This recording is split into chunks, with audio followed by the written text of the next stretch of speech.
abundance, scarcity, what it is, how it works. Do I have abundance? Do I have a scarcity mindset? Well, you're about to find out in today's video. Hi everyone, my name is Anna and welcome to today's video. We're gonna talk about abundance and scarcity mindset. Now, how do you know which one do you have? It's impossible to diagnose one if we had any sort of mindset, because it's like we are the main characters in our movie, right?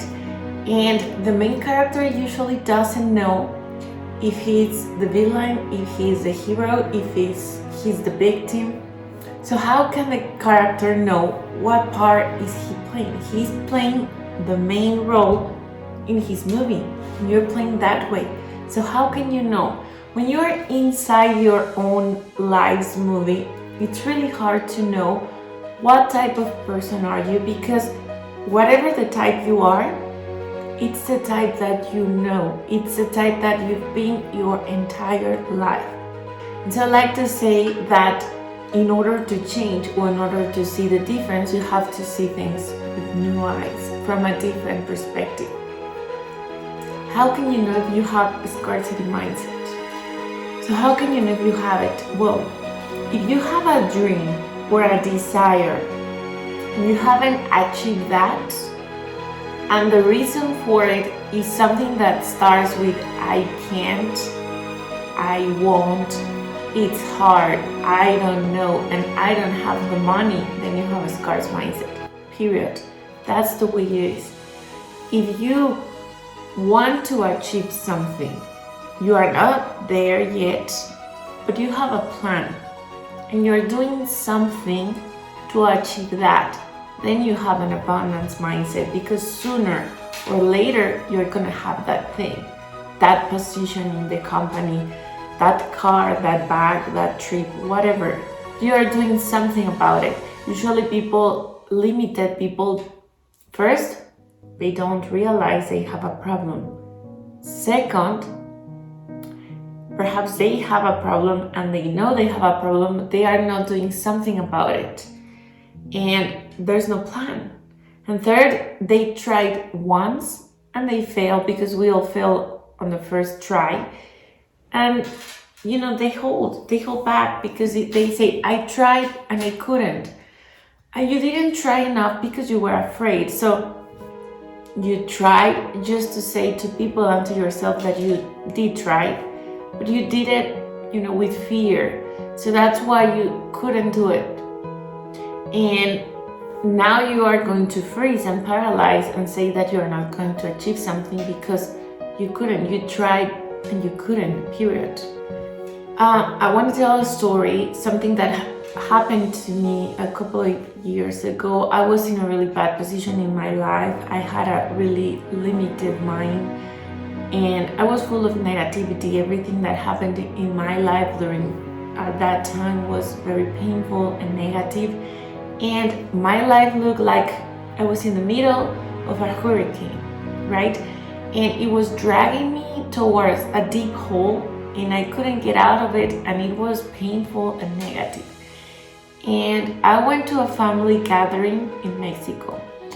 And we were just family, we were there hanging 5 p.m. in the afternoon on a Saturday. It was just family. And then a group of Mexican sicarios came. And they were all armed and they had guns, like in the movies. And their faces were covered, you can only see their eyes. And everyone just went to the floor and covered their eyes, and we were all full of fear. And I was with my husband and one cousin.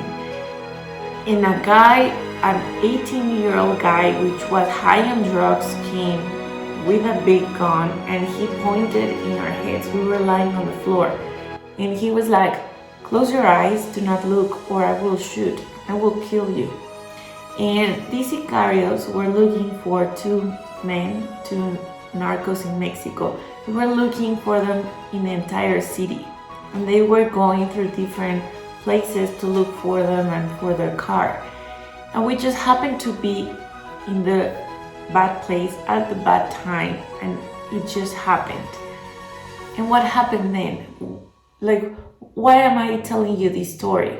Well, at that time I was full of negativity and full of fear. So I was giving too much time and too much energy to the things that I was scared the most. And those things started to be a reality because I started to drag them into my life and I started to make them a reality. And being somewhere as a prisoner with a guy pointed in my head with this little chance to die, my life being in the hands and in the decision of a guy, 18-year-old guy high on drugs, was one of my greatest fears, and I attract that. My life was so scared and so limited that I attracted that situation to my life. And my sisters, who were also in the meeting, 10 minutes before the sicarios came, they decided to go out somewhere else, and they just left the meeting because they were bored. But my sisters were not in a negative position. Now, perhaps you haven't lived something like that in your life, but you have attracted negativity when you are full of negativity. So if your life is low, if you feel tired, if you feel drained, you don't have energy to do nothing, if you start to analyze your words and your vocabulary, they are full of negativity, you can admit that there's a problem and that you can change. So I'm going to conclude this video by telling you to reflect about your life. You are the main character in your movie. And it's not about an action movie or a romantic movie. It's all genders. It's your movie, it's your life. You can get to play the character that you want. Stop watching at other people's movies and start doing something to make the movie of your life the best movie you can possibly watch and live. Start to really be in the position of being the main character of your life, the protagonist, the leader, and the person who makes the decision, not the person who is led by others. So I invite you in this video to reflect and to be conscious and to really start shifting your life into abundance. Thank you for watching, and if you like this video, I invite you to subscribe to my link and to watch more of my content. Thank you, and I see you on the next video.